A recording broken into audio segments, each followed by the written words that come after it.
Estamos viendo el tema que se llama Conociendo al Dios Soberano. 1 Timoteo capítulo 6, versículo 15, dice así. ¿Listos? 1 Timoteo capítulo 6, versículo 15 dice así: la cual a su tiempo mostrará el bienaventurado y solo soberano Rey de reyes y Señor de señores. Vamos a orar. Te damos gracias, Padre, gracias porque eres fiel, un Dios de pactos que siempre cumple sus promesas. Te damos gracias porque eres un Dios bueno, un Dios que no nos castiga con el mal, un Dios que no nos enferma, que no nos destruye, sino eres un Dios de bondad y de amor. Te damos gracias por tu manifestación en la asamblea. Gracias, Señor Jesucristo, por ese sacrificio completo y perfecto que hiciste, por tu sangre derramada en la cruz. Te doy gracias, Espíritu Santo, porque estás con nosotros ahora. Tú eres el Dios viviente manifestándose con nosotros en el nuevo pacto. Te hacemos el Señor de esta reunión y en esta mañana te pedimos espíritu de revelación, de sabiduría abundantemente sobre cada uno de nosotros. Y nos declaramos terrenos fértiles para recibir la semilla de tu palabra. Y declaro en el nombre de Jesús que esa semilla dará fruto abundante al 100 por 1 y 1000 veces más, para que podamos mover las montañas en esta vida, en el nombre de Jesús, y podamos ser de larga vida en la tierra. Amén. Muy bien, pues ese tema es un tema tan maravilloso, es un tema tan trascendental. Ya llevamos, fíjese bien, 2 domingos hablando de este tema. ¿Cuántos saben eso? Por ahí están los discos para que usted los adquiera y no se pierda esta serie, porque es de vital importancia. Esta serie, fíjese bien, en esta serie vamos a demostrar bíblicamente, y yo sé que a lo mejor algunos se van a asustar, pero no se asusten. Vamos a demostrar bíblicamente que Dios no envió el diluvio, sino fue el diablo en compañía con el ser humano. ¿Qué les parece? En esta serie vamos a demostrar bíblicamente que Dios no envió las plagas de Egipto. ¿Qué les parece? No se me asuste, le vamos a hablar con Biblia, lo vamos a hacer con Biblia, no lo vamos a hacer fuera de la Biblia. ¿Por qué razón debemos entender estos principios bíblicos para entender a quién? Al Dios soberano de la Biblia. Porque regularmente se nos había dicho, lamentablemente, por personajes por ahí, estudiosos de la Biblia, que solamente agarran una traducción para decirnos que Dios es el que mata, destruye, castiga, envía enfermedades y hace todo lo malo, ¿verdad?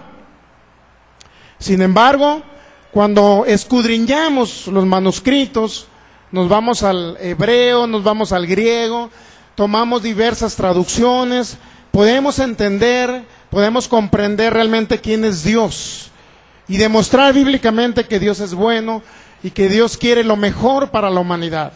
Amén. Así es que 1 Timoteo capítulo 6, versículo 15 dice: la cual a su tiempo mostrará al bienaventurado y solo soberano Rey de reyes y Señor de señores. Está hablando de ¿quién? De Jesucristo. Así es que entendemos como una definición de soberanía, hemos entendido que Dios en su soberanía pues nadie le puede mandar, ¿verdad?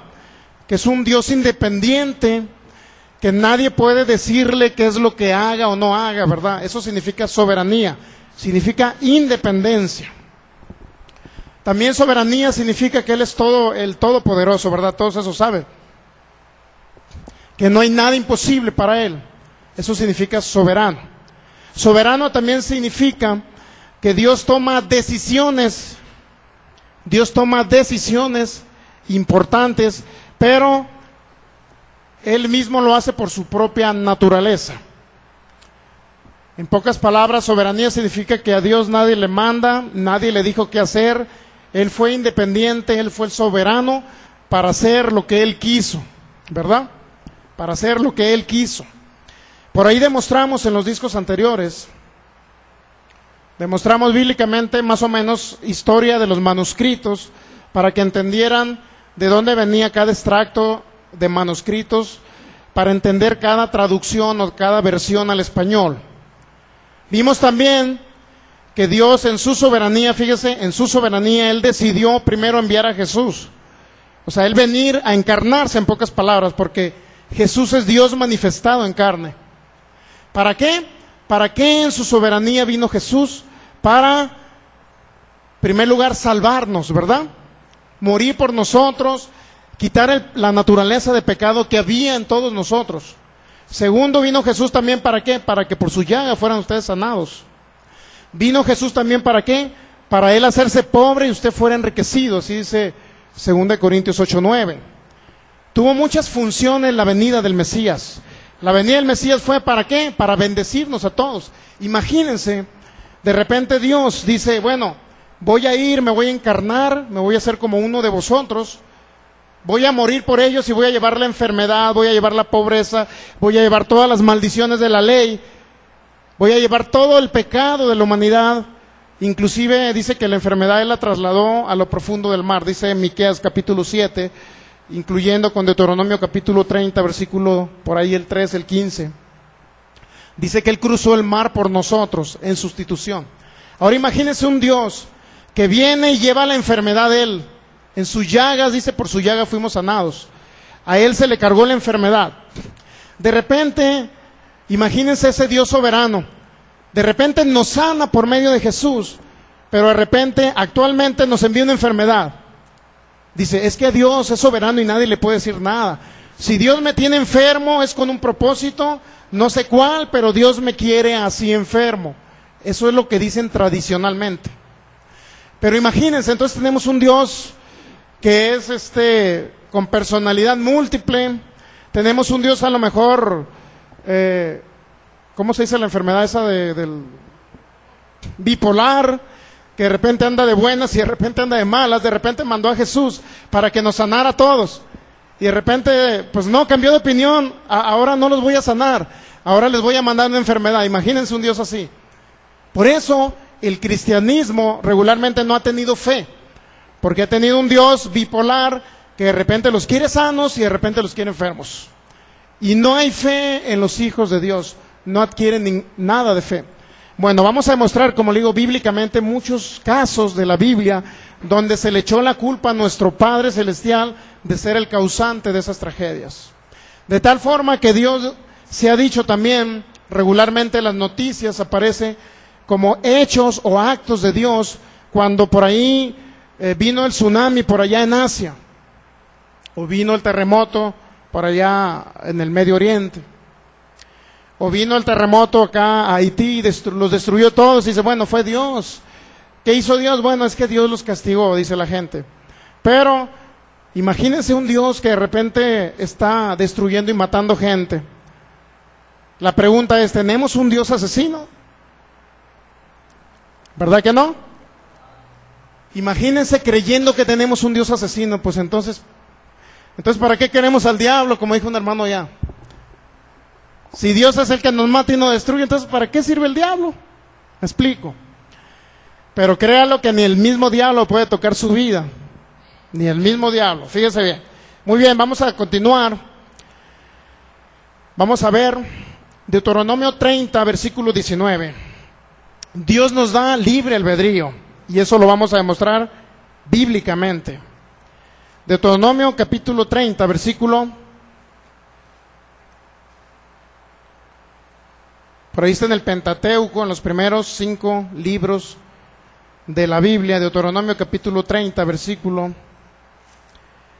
19. Fíjense bien, es parte del libre albedrío que le dio al ser humano de elegir por lo bueno o elegir por lo malo. Dice, a los cielos y a la tierra llamo por testigos hoy. Contra vosotros, dijo Dios, que os he puesto delante la vida y la muerte, la bendición y la maldición. Y luego dice Dios, fíjense lo que dice, escoge. ¿Pero qué nos dice Dios? Escoge pues que la muerte, ¿verdad que no dice que escojamos la muerte? Escoge la vida, dice. Escoge la vida, ¿para qué? Para que vivas tú y tu descendencia.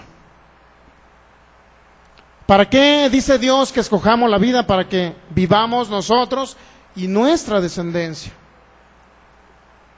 Yo sé que esos temas son A lo mejor algunos les crean, se bloquean y dicen, es que yo no puedo concebir que digan que Dios no fue el que envió el diluvio, que Dios destruyó aquella humanidad en aquella catástrofe mundial. Mucha gente puede pensar eso y dice, me salgo de este lugar y prefiero irme a un lugar donde me estén condenando y diciendo que Dios es el matón. Pero yo quiero decirle que bíblicamente, fíjese, vamos a demostrar todos estos actos o hechos registrados en la Biblia, que en primer lugar son problemas de traducción. Son problemas de traducción. Muy bien, Deuteronomio 30:19 dice, a los cielos y a la tierra llamo por testigos, fíjense. Hoy contra vosotros, ¿qué significa a los cielos? ¿Qué significa la tierra como testigo? Significa que Hebreos capítulo 12 dice que hay un mundo de testigos en el mundo espiritual. Hay muchos testigos, que Dios tiene testigos donde Él al ser humano decidió darle un libre albedrío. Pero además Dios, fíjese, dice, he puesto delante la vida y la muerte. Y posiblemente nos preguntaremos, bueno, ahí está, hermano, ahí dice que Dios puso la muerte. Significa que si alguien muere en un accidente, significa que fue Dios. Esa es la pregunta normal que podríamos hacer escuchando Deuteronomio 30:19. He puesto delante la vida y la muerte. La pregunta es, ¿por qué puso Dios la vida y la muerte? ¿Por qué no nada más la vida? ¿Que acaso Dios es el causante de introducir la muerte a la tierra? Esa sería la pregunta que nos haríamos. Pero también dice que puso la bendición y la maldición. ¿Acaso Dios maldice a la humanidad? Bueno, todas esas preguntas que hay en el aire las vamos a contestar con la Biblia. Pero además dice Dios, escoge, decide tú, dice Dios, ¿decide qué? Escoger la vida. ¿Para qué? Para que vivas. Para que vivas. La falta de conocimiento, dice Oseas capítulo 4, versículo 6. Mi pueblo fue destruido porque le faltó conocimiento. El conocimiento, la falta de conocimiento en los hijos de Dios ha traído la destrucción a ellos. ¿Por qué razón?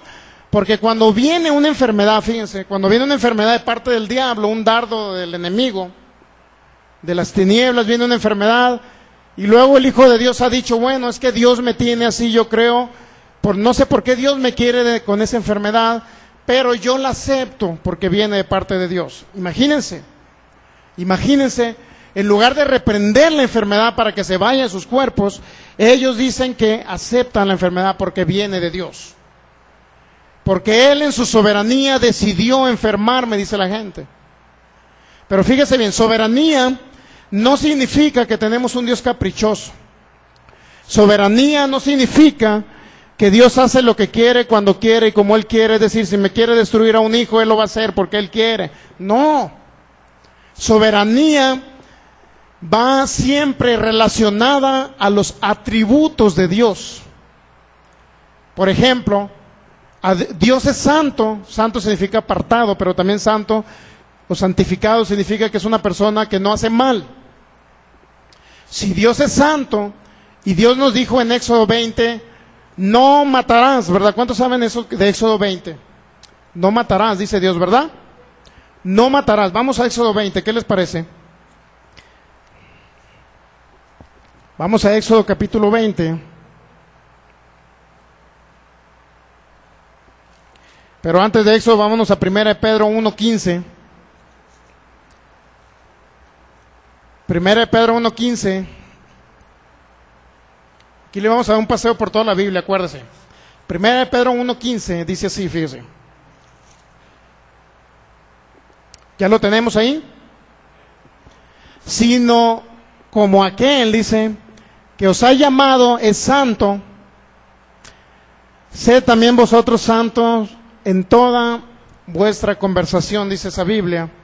Y hay otra que dice, sed vosotros santos en vuestra manera de vivir. ¿Qué significa ser santo? Ser un apartado para Dios, ser una persona que no comienza a engañar, que no daña, que no hurta, que no hace cosas malas. Eso es ser un apartado para Dios. Aquel que no hace lo malo, aquel que no hace cosas incorrectas, eso significa santo. Sin embargo, fíjese, si Dios nos dice que Él es santo y que nosotros seamos santos, ¿cómo es posible? Ahora sí vamos a Éxodo capítulo 20. Éxodo capítulo 20.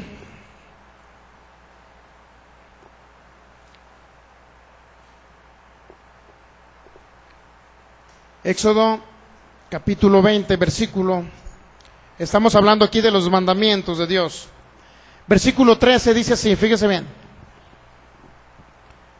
Éxodo capítulo 20, versículo 13, que es de la ley de Moisés, el Pentateuco, los primeros 5 libros de la Biblia. La Torá le llaman los judíos. ¿Qué dice en ese mandamiento? ¿Qué dijo Dios? No matarás. ¿Cómo es posible que un Dios que nos puso mandamiento de que no matáramos, cómo es posible que Él ande matando gente en el diluvio?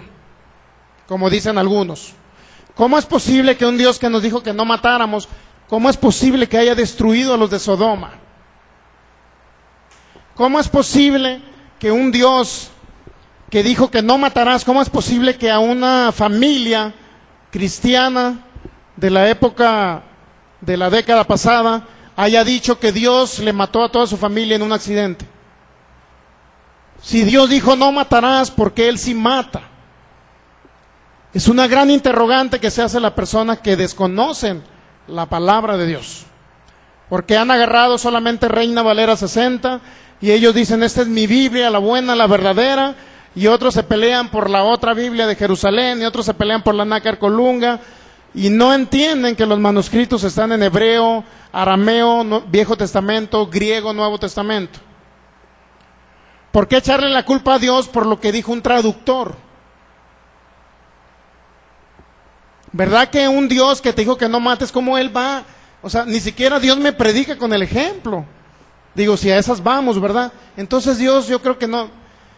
Es un Dios, es más, que ni siquiera tiene fidelidad, según los que creen que Dios mata. Para ellos, entonces, Dios no es fiel. Dios no les pone el ejemplo, porque Dios que le dice, no maten, porque Él sí está matando a la gente. ¿Me explico? Ahí es donde tenemos que escudriñar las Escrituras y llegar al pleno conocimiento de lo que realmente es el Dios soberano de la Biblia. Muy bien. Vamos, aprovechando que ya nos metimos en esto, Apocalipsis capítulo 4, al versículo. Ahorita le digo el versículo. Apocalipsis capítulo 4.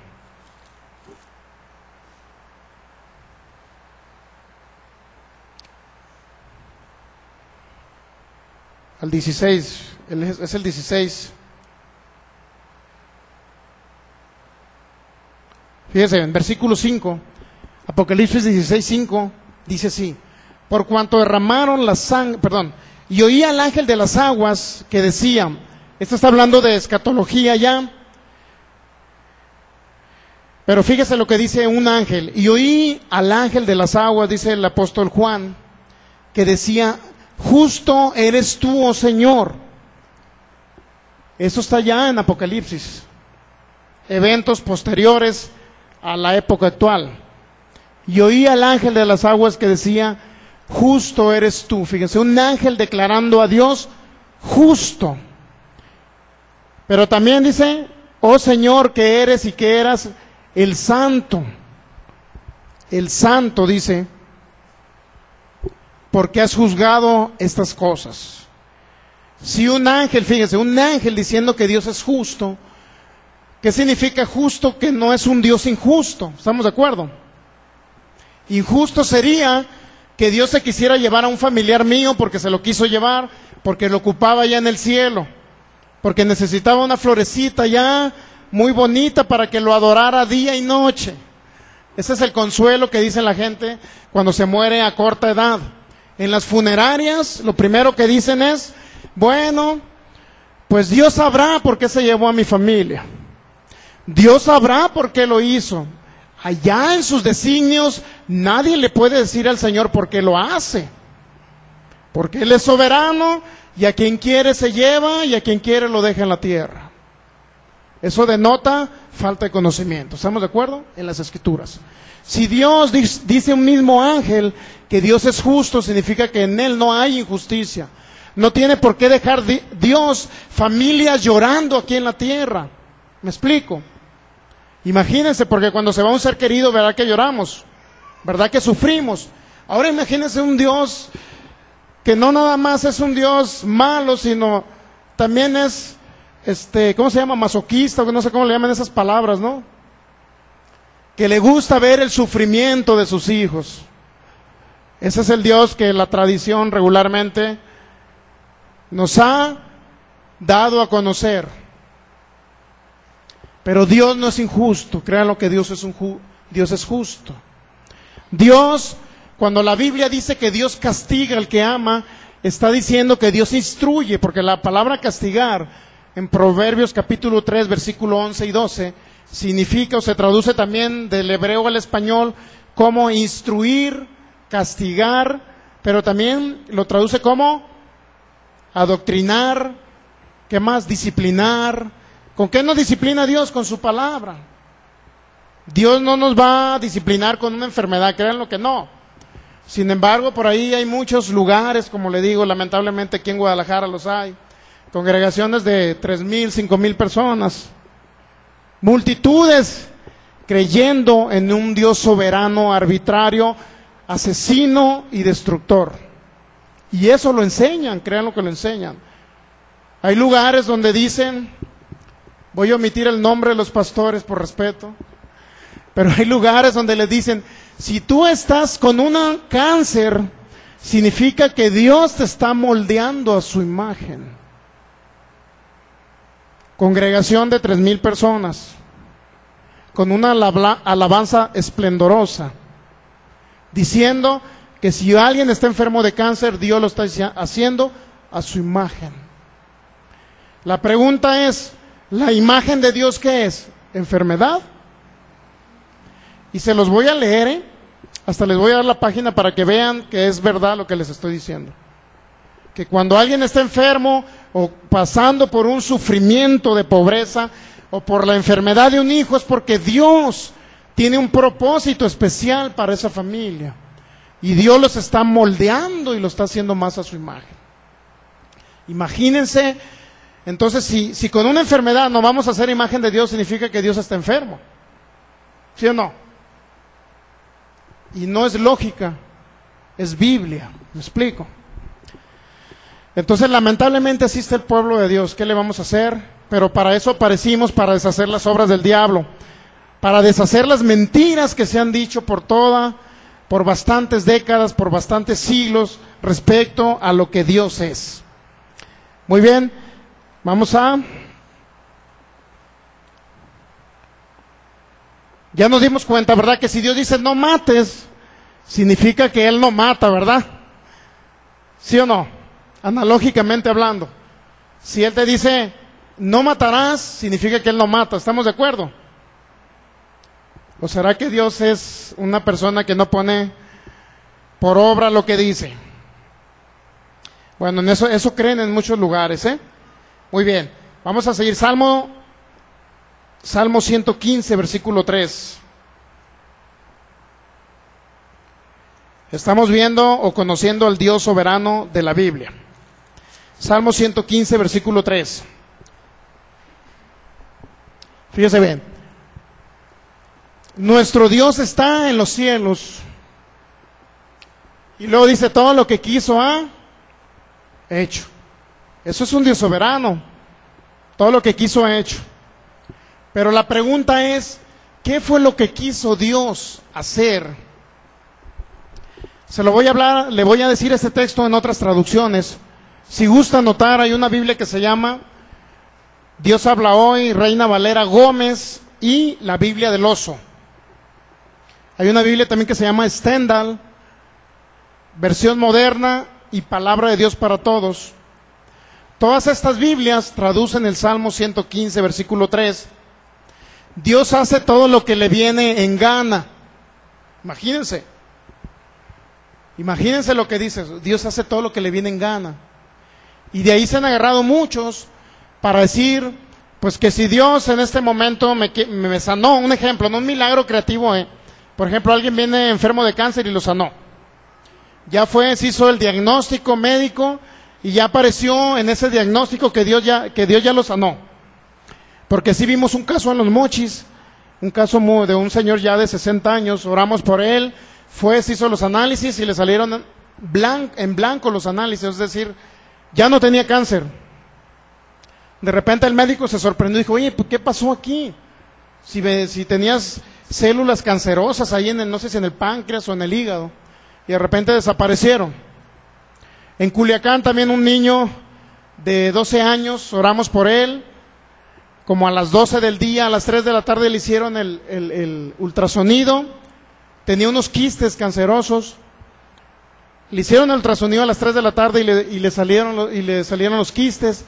A los 2 días lo operaron, pero cuando lo operaron lo abrieron y ya no estaban los quistes. ¿Qué pasó ahí? Imagínense pensando, bueno, Dios lo sanó, ¿verdad? Pero al rato que ese señor o ese niño se enfermen a lo mejor de diabetes, un ejemplo, entonces imagínense la gente diciendo, bueno, es que Dios lo sanó, pero luego lo quiso enfermar con otra, valga la redundancia, otra enfermedad. Imagínense un Dios así, pues es un Dios en el cual no podemos confiar, no hay fe, no hay confianza en ese Dios. No podemos confiar en alguien que nos va a traicionar, ¿sí o no? Yo por lo menos no confío en alguien que me traicione, no sé si usted. Me la hace una vez, pero 2 veces ya no. ¿Me explico? Pero imagínense con el concepto de un Dios que de repente me sanó y al rato me puso un diabetes. Bueno, pues aquí estamos jugando. No estamos jugando la religión, estamos jugando a que estamos más bien en un reino inconmovible que es el reino de Jesús, es un reino de poder. Somos reyes y sacerdotes, dice la Biblia. No somos cualquier cosa, me explico. Para que Dios, inclusive, imagínense a sus propios hijos, Dios, los voy a enfermar porque lo quiero mucho. La pregunta es, ¿usted lo haría con sus hijos? Vamos a Mateo capítulo 7.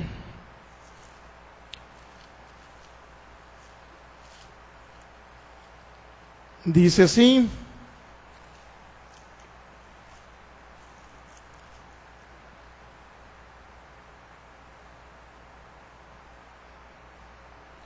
Mateo capítulo 7, versículo 7 en adelante.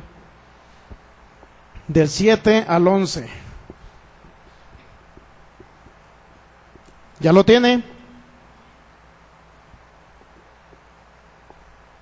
Fíjese bien. Pedid y se os dará, dijo Dios, dijo Jesús. Pedid y se os dará, buscad y hallaréis, llamad y se os abrirá. Porque todo aquel que pide, ¿qué dice? Recibe. Y el que busca halla, y al que llama se le abrirá. Y luego dice, ¿qué hombre hay de vosotros que si su hijo le pide pan, le dará una piedra? O si le pide un pescado, le dará una serpiente. ¿Cuál de vosotros hay? Dijo Jesús. Versículo 11. Pues si vosotros, siendo malos, dijo Jesús, saben dar buenas dádivas a vuestros hijos, cuánto más, dice, vuestro Padre que está en los cielos, dará buenas cosas ¿a quién? A los que se la pidan. Pero fíjese bien la frase, dará buenas cosas. No está diciendo malas cosas, ¿verdad? ¿O sí? Digo, malas cosas, estamos hablando de enfermedad, de pobreza, de muerte y todo eso más. Si vosotros, siendo malos, dijo Jesús, saben dar buenas dádivas, cosas buenas a sus hijos, ¿verdad que si le piden un pan no le van a dar una serpiente, o sí? Imagínense el niño, viene todo alegre con su papá. Papá, te amo, papito, y de repente que tú lo esperes con una jeringa con un virus anthrax. Imagínense, papá, te amo, y tú vayas corriendo, pero tú lo recibes aquí con una jeringa, y si tu hijo te abraza y, órale, para que se le quite. Le pones un anthrax ahí, le inyectas un anthrax. Imagínense un Dios así. Dios mío, no. Realmente hemos estado atrasados en el conocimiento de la palabra. En una religión o en otra, no me importa cómo se llame la religión, Pero nos han enseñado un Dios que castiga, destructor, matón, enfermón y todo lo que termine en on. Imagínense el niño, ¿no? Todo cariñoso, amando a su padre, y de repente su papá con una cara acá, órale. Y ahí te va el Antrax, y aguántate. Porque yo te amo tanto que te puse una enfermedad. Imagínense. Por eso dijo Jesús, si ustedes no son tan buenos, bueno, somos buenos los que recibimos a Cristo, ¿verdad? No estoy diciendo que son malos. Malos se refería a que todavía no habían nacido de nuevo en el Viejo Testamento. Se refería a muertos espirituales, ¿me explico? Si usted dice, pues son muertos espirituales, todavía que hacen cosas, algunas cosas incorrectas, saben dar cosas buenas a sus hijos, ¿cuánto más? Dice, vuestro Padre que está en los cielos les dará cosas buenas. Cosas buenas nos va a dar Dios, no cosas malas. ¿Se da cuenta el Dios que nos han pintado? Ese Dios es el que nos han pintado. Pero sin embargo, para eso estamos, para conocer al Dios soberano de la Biblia. Muy bien, vamos a regresar al Salmo 115, versículo 3. Salmo 115, versículo 3 dice así.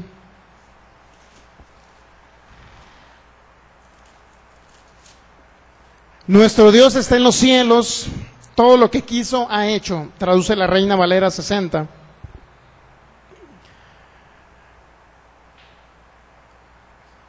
Luego, esa palabra, todo lo que quiso ha hecho, hacer, es una palabra hebrea que se llama asá, así como se pronuncia, que significa hacer, crear, realizar, construir. Todo ello significa, es un verbo, en pocas palabras, regularmente que se puede traducir en tiempo presente o en tiempo pasado. No necesariamente en tiempo presente. De tal manera que algunos traductores dijeron, todo lo que quiso Dios, lo hace. Y otros dicen, todo lo que quiso Dios, lo hizo. ¿Está hablando en qué? En pasado, ¿verdad? En pasado. Muy bien. Si lo consideramos en pasado, ese verbo, significa que Dios, en pocas palabras, el plan de Dios para la humanidad era, primero, que tenía que enviar a un cordero llamado Jesús. Ese era el plan. Porque el ser humano murió espiritualmente. ¿Cuándo? Cuando Adán pecó, dice que la muerte pasó a todos los hombres. Entonces, si la muerte pasó a todos los hombres, por cuanto todos pecaron, dice la Biblia, significa que la naturaleza de pecado se retransmitió en las generaciones subsecuentes a Adán. Eso significa que todos eran muertos espirituales en el Viejo Testamento. Y en el Nuevo, a raíz de que Jesús murió y resucitó, ya aquella persona que recibe a Jesús nace de nuevo en su espíritu y ahora es un vivo espiritual. Si estamos de acuerdo en eso, ¿verdad? Jeremías capítulo 27, vamos a ver qué es lo que Dios quiso hacer. Jeremías 27, versículo 5, dice así: yo hice la tierra. Fíjese lo que hace Dios en su soberanía. Yo hice la tierra, el hombre y las bestias, dice. Esa traducción es una Reina Valera antigua. Dice, yo hice la tierra, el hombre y las bestias que están sobre la faz de la tierra. Con mi gran poder, dice Dios, y con mi brazo extendido, pero también dice, ¿qué más? Yo la di, ¿a quién? Dice esa versión, me plugó. Yo la di a quien yo quise. Esa es la manera correcta. Dice alguna traducción, yo la di a quien yo quise. ¿A quién le dio la tierra Dios? A quien quiso, ¿verdad? Ese es el Dios soberano, que Él tomó la decisión y nadie le dijo qué hacer. El ser humano no le dijo, Dios mío, dame la tierra, no. Dios dice que le dio la tierra, ¿a quién? A quien Él quiso. Fíjese otra vez nuevamente, yo hice la tierra, dice Dios, al hombre y a las bestias que están sobre la faz de la tierra. Yo lo hice, dice Dios, pero yo se la di a quien yo quise. Ese es un Dios soberano, que nadie le mandó, nadie le dio una orden para que le dieran la tierra al ser humano. Vamos a Génesis 1:26. Ahí vemos Génesis 1:26.